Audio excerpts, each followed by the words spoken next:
Today is Thursday, April 14th. I'm going to take a look at the banks today. Big move in JPMorgan thanks to some news yesterday, and it's continuing today. So just going to take a look. No real big analysis here. Just take you through the major things that I look at on charts. Of course, we've got price action with a couple of moving averages. Below that, we have RSI, just for momentum. Below that, price relative. How's it doing compared to the market? And then the two bottom studies have to do with volume, on-balance volume, and then raw volume, just to get an idea of how much power is behind these kind of moves. So let's start with the KBE. This is the banking ETF. You can see it had a rough go of it late December, January into the low in February. I'll zoom in a little bit. A rally and a pause here, and it used the 50-day average as support and bounced off of that and rallied again through that yesterday, thanks to JPMorgan. Still below the 200-day average, as you can see over here. So it's still really not the greatest of sectors. RSI, that's not bad. It's above 50 but below 80. So it's in that strong range. Price relative versus the S&P 500. You know, it's outperformed it in the last couple of days, but overall it's still lagging. Below that, on balance volume. Nothing really interesting here. It's doing what it's supposed to do by tracking price, and raw volume below that. A little pickup in volume on the rally, but you know, if you take a look at this, it's just not exciting in terms of power behind the move. So let's take a look at the stocks. JPMorgan, just looking at the big ones. Big breakout here. I'm going to draw a little segment, and you can see how it had a rectangle type of pattern here and moved above that yesterday, hitting the 200-day average now. But keep in mind the 200-day average itself is flat, not terribly meaningful.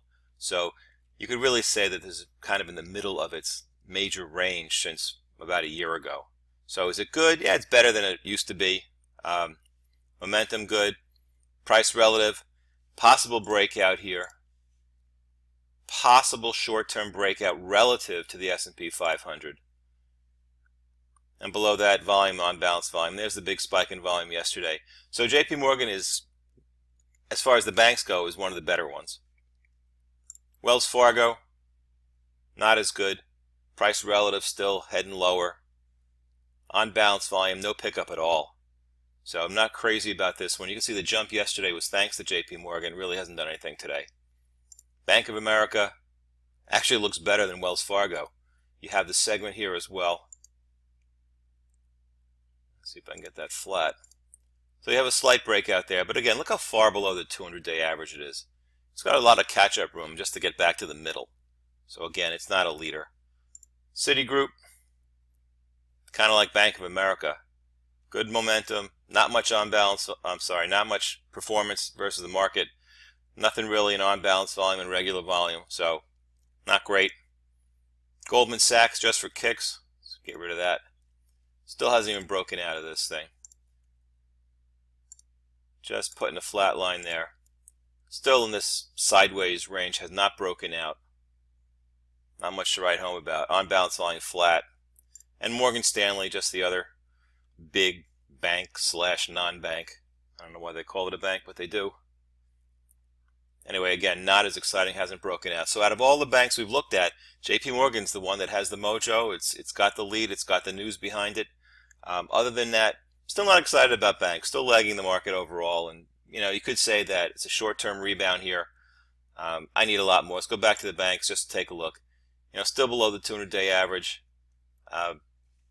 One last thought here. One last thought. You know, it's trying to eyeball a parallel line there. So, it's in a channel, probably at the upper end of the channel. Not the greatest of sectors, but certainly better than it was.